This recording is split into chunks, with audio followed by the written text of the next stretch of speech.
Ma'am, civilians aren't allowed beyond this point, the officer barked, blocking her path.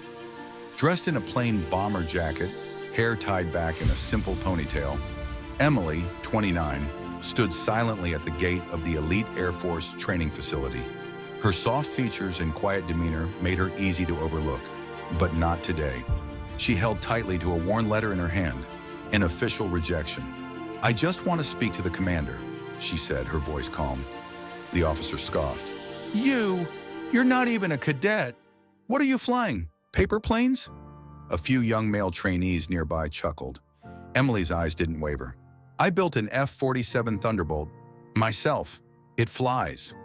Just 3 weeks ago, Emily sat across from a flight training board. Her hands trembled with hope. Her application was flawless. Top of her class in aeronautical engineering, hours of simulation, flight-ready scores. But when she walked into the room in her worn sneakers and modest clothes, they had already decided. "You're too quiet," one board member muttered. "Flight command needs strong personalities," another added. "We don't think you'd command respect in the sky."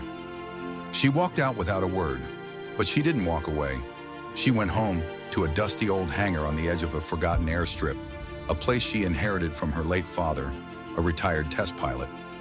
Day and night she worked, welding, calculating, coding avionics, alone, focused.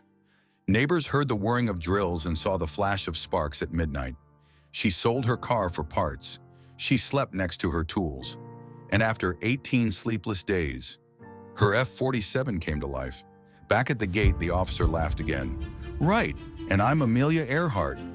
But before he could stop her, a sleek silver F-47 rolled up from the side hangar. A soft rumble echoed across the tarmac. Emily climbed in, helmet under one arm, expression unchanged. "Tell your commander," she said, strapping in, "that I'll be in the sky in 5 minutes. He's welcome to watch."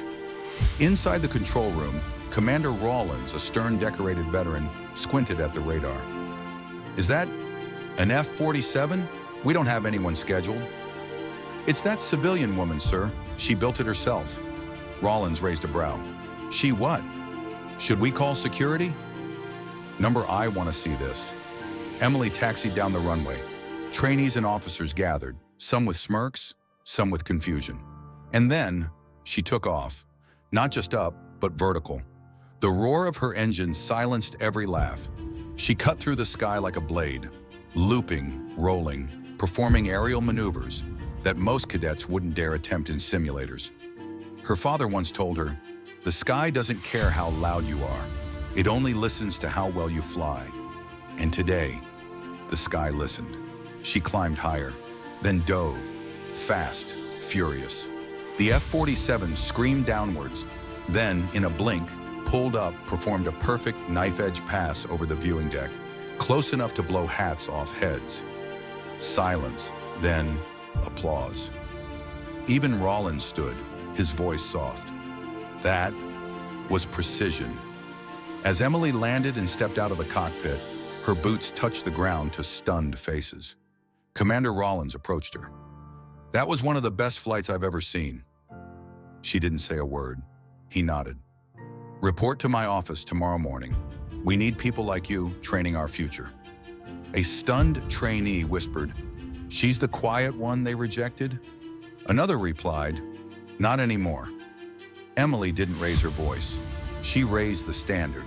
They denied her because she didn't fit the mold, but she didn't need to. She built her own wings and let them carry her where their judgment never could.